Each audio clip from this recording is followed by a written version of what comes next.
Hey, welcome to the Curious Native Podcast. I'm your host, Hunasmakatian. And today's going to be a very serious episode. I mean, all the episodes I've done so far have been very serious. Today was going to be a fun episode, and I was going to read a scary, spooky story that I really liked on the subreddit, No Sleep. But I got in contact with the writer of the story, and they did not give me permission. They actually straight up told me no, that they did not want me to be reading their story. So, that's fine. So instead, today, we will be discussing a very important issue, which, to me seems more important than me reading a spooky story. We will be discussing the appropriation and exploitation of white sage.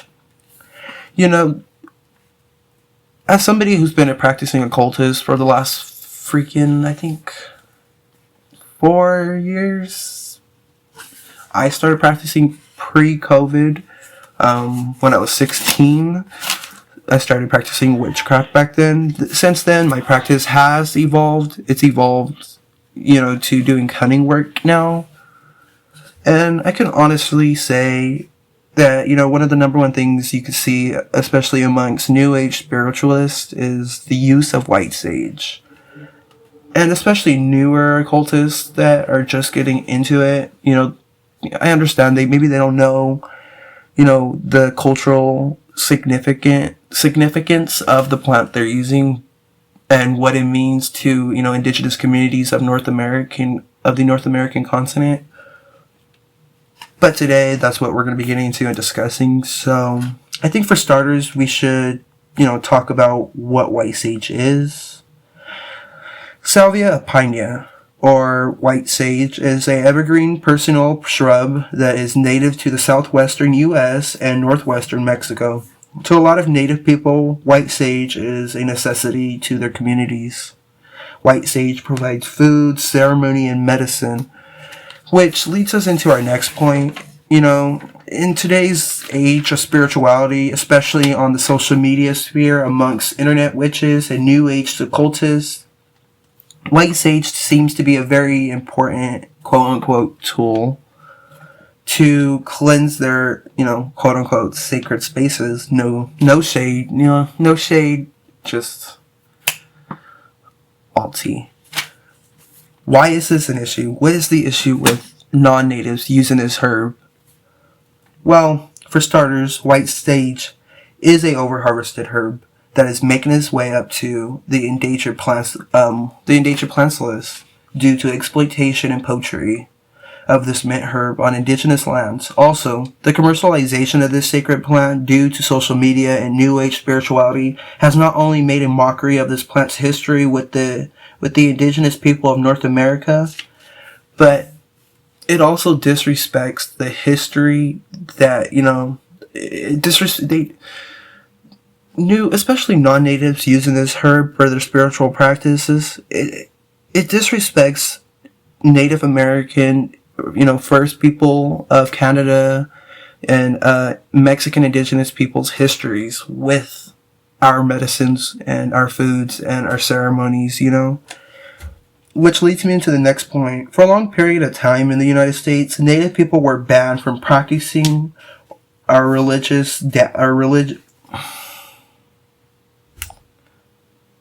Native people were banned from practicing, our religious practices, dances, and spiritual ceremonies. And that also includes the act of burning sage, which makes non-native appropriation of the herb and, the appropriation of smudging rites that much more disrespectful and disheartening. I'm going to read this quote from Bianca Miller in an article from fashionista.com. And I think it's a perfect, it's going to capture exactly what I'm saying here, but even better. I'm not so great with my words. Let me be 100% honest. And it's like, why do you have a podcast if you're not great with your words? Because I want to say things, and to me, this is the best way I know how. So, this quote by Bianca Miller in the Fashionista.com, 2019, Burning Sage, Cultural Appropriation article. In Canada, quote, in Canada in 1876, my people were banned from not just using sage, but any traditional medicine, Miller says. It's outlawed all religious and cultural activities, which obviously includes smudging, and I think it wasn't until 1951 that it thankfully was abolished and we were finally allowed to use our medicines. In the United States, it was illegal for natives to use sage until 1978, passing of the American Indian Religious Freedom Act. This persecution at the hands of the government is precisely what makes the burning of sage by non-natives a classic case of cultural appropriation. As a refresher, appropriation is defined as the adoption of elements of one culture by members of another culture, especially if that first culture is discriminated against for the elements in question. Think, white women wearing Fulani braids while black women literally need legislation to protect their right to wear their natural hair. Fashion and beauty brands have been relatively quick to concede things like dreadlocks and bindis as soon as claims of cultural appropriation appears. For some reason, things that are sacred to indigenous people don't get the same respect, Walker writes to me in an email. So, with that being said, I think if you want to cleanse your space, especially if you're a spiritual practitioner and or a cultist, there are other types of sage you could use. One of the most common sages you can find are blue sage. You can even use a garden variety sage. Hell, you don't even have to use sage. You can use rosemary, mugwort, cedar chips. You can use cedar chips. You could use pine needles. There's so many other things you could use to burn to cleanse your space. And it does not need to be at the expense of Native Americans, the first people of Canada and Mexican indigenous people. Our ancestors fought for a lot of these things, for the right for us to be able to use our medicines, and then once we're able to actually use our medicines legally, it's like they aren't there anymore because they're being exploited and taken from us and stolen from our lands by, people who are just trying to make money, which, that seems to be the case for, a lot of exploitation and the oppression of indigenous people in North America. It just goes all the way back to, when the first colonizers landed here looking for gold, especially in California. It's a lot of shit. It's too much. But I think I make my point clear that it's not alright for non-natives to exploit our resources, especially when these resources weren't even, we weren't allowed to have them for such a long time. And now that we are legally allowed to have them, they're not there for us to use. So if you're non-native and you want to use, something to cleanse your space, or maybe you want something a little, with good energy with it, go for a non-white sage option. Blue sage is a great herbal ally that, you could incorporate into your practice. You don't need to exploit indigenous resources, medicines, and cultural medicines. So, I know today's episode was pretty short, and it doesn't necessarily have a lot of my other episodes have a beginning, a middle, and end, and this is more so, me kind of just saying my opinion on the matter, saying why, the use of it by non-natives is wrong. The current popularity of white sage is causing its extinction on the border of Mexico and the United States. And there's an article about this right now on themedium.com, which, I'm not going to sit here and pretend this is a perfect site. I know it has its issues. But it does it's a great article, so I'm going to link the article I read earlier and this article in the description. So if you're interested in that, go ahead and, do do what you need.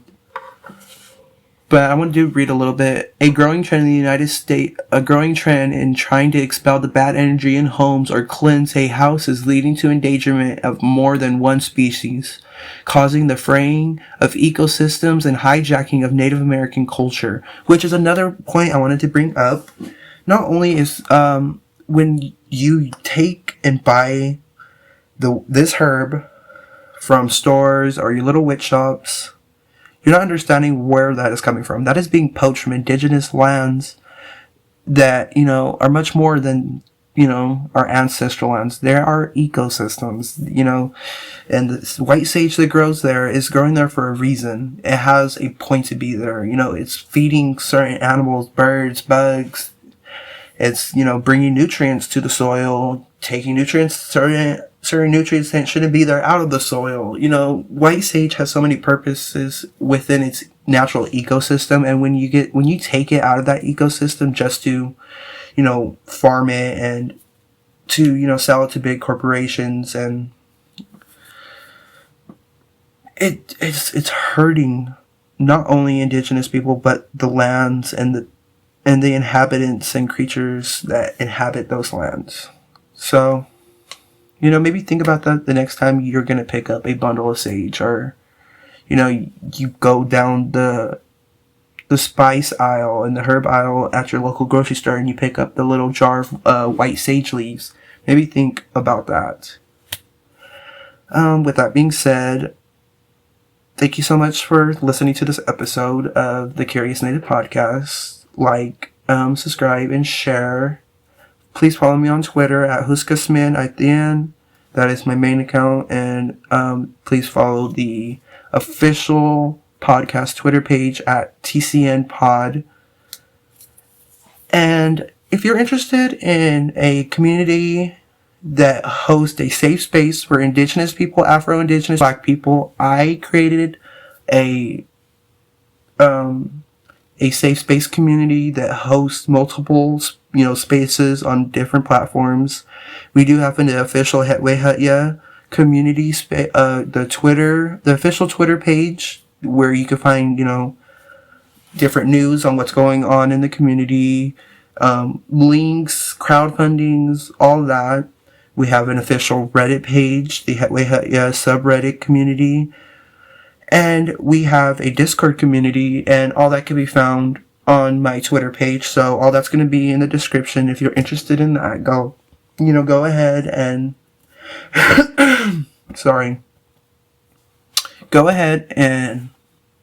go ahead and click on that.